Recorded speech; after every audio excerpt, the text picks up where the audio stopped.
Hi everyone! Welcome back to Buy Smart, the channel where we help you make decisions that even your bank account will thank you for. Today, we're diving headfirst into the world of mirrorless cameras. On my left, we have the heavyweight champion, the Sony A7 III, and on my right, the underdog with a flair for film, the Fujifilm X-T50. Who will win this epic showdown? Let's find out. First up, let's talk about the price. The Sony A7 III is ringing in at a whopping $1,999. That's almost enough to buy a small island.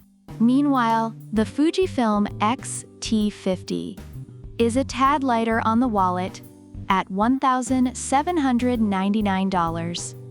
Reviewers mention that while the A7 III is a great investment for professional use, the X-T50 offers excellent value for those looking to save a few bucks without sacrificing quality. If you're looking to save a few bucks and still snap amazing photos, the X-T50 is looking pretty tempting. Next, let's focus on image quality. The Sony A7 III boasts a 24.2 megapixels full-frame sensor, which means it has more pixels than my high school yearbook photo. Reviewers praise its high-quality sensor for excellent photo and video quality.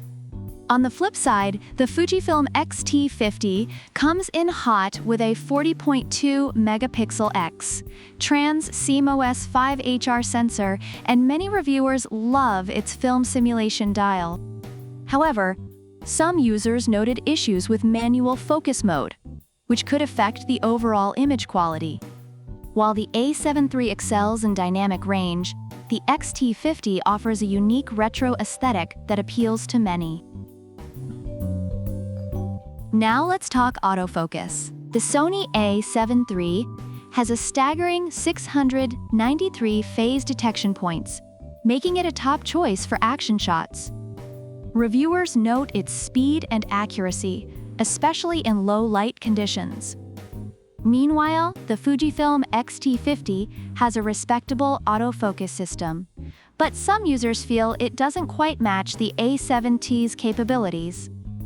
Overall, the A7 III is seen as the better option for those who prioritize fast and accurate autofocus in their photography.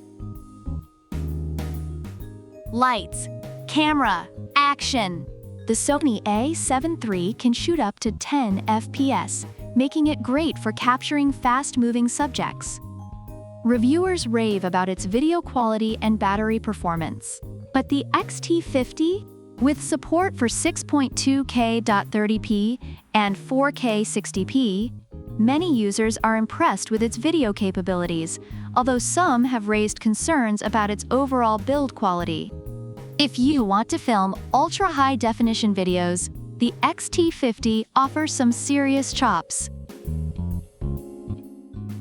And what do you get in the box? The Sony A7 III comes with a whole buffet of goodies: lenses, caps, and even a shoulder strap for when you need to show off your camera. Reviewers appreciate the included features that cater to both beginners and professionals. Meanwhile, the X-T50 has its own kit, but it's more like a snack pack, great for on-the-go photography, but may not be as comprehensive as the A7 II's offerings. Overall, the A7 III is praised for its included accessories, while the X-T50 is seen as more basic. Overall, the reviews for the Sony A7 III highlight its excellent performance and versatility, making it a favorite among professional photographers. In contrast, the Fujifilm X-T50 receives mixed reviews, with some praising its portability and retro features, while others have raised concerns about build quality and autofocus functionality. So who's the winner here? If you want a full-frame powerhouse that's got you covered for both photography and videography, the Sony A7 III is your guy. But if you're looking to save a few bucks and enjoy some retro film vibes, the Fujifilm X-T50 is a solid choice.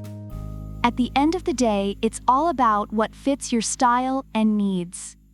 So whether you want to shoot like a pro or just capture your cat's antics, make sure to choose wisely. If you enjoyed this video, don't forget to hit that like button and subscribe for more product comparisons. And let us know in the comments which camera you'd choose and why. Until next time, happy shooting and remember, buy smart.